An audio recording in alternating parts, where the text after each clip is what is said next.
When I got home that night to my new apartment, I just went straight to bed and I didn't leave the apartment for about a week.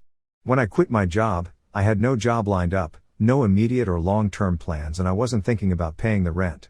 I just needed to focus on my health and well-being. The landlord showed up at the end of that week. I didn't have a phone, so he usually called the bar if he needed to talk to me. So when I answered the door, he said, "I called the bar. They said you quit. How are you going to pay the rent?" I told him I had some savings, but every now and then, he'd want to look around every room and closet in my apartment. I did eventually start mowing the grass, as per our agreement. Just as I was starting to come out of the Benz, one day I was leaving BK, drinking a milkshake and walking back to my apartment. I hear, "Jesse." I look up and then I heard my name again. Someone in a truck at the drive-thru was waving me over. So I walked over and I have an idea, but I'm not 100% sure who this is.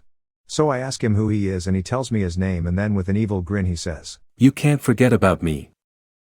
It was the kid from middle school who sucker punched me out in front of everybody in the theater and a few other assaults on me that went unpunished. I just no-sold it like I still didn't remember and said, "Oh.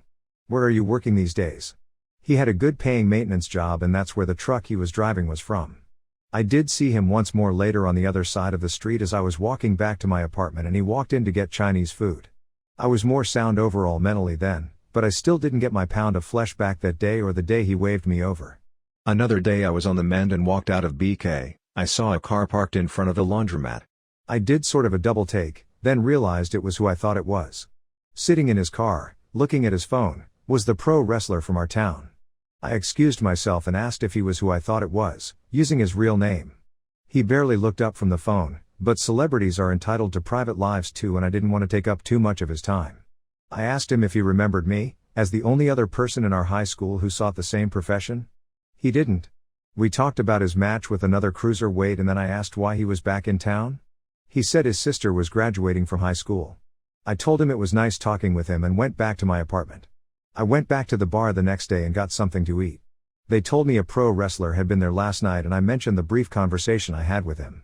Then the owner asked if I was ready to come back, but I told him I wouldn't be coming back and mentioned that he had the blood culture kid. He said, "He doesn't work here anymore." I was puzzled and then the owner said, "He talked me into hiring this other kid he knew. Then a few hours into the shift, his friend said he had to get him out of there because he had taken something. I told them to go and they never came back." I am a hard worker, but the bar business is supposed to be a fun, party atmosphere. The Crimson Dread hovers like a cloud and it makes people not want to come there and hang out and spend money. So me working there would only work against the owner and those who also worked at the bar's best interest, which I wasn't trying to do. I just knew that I had to get serious and do something with my life.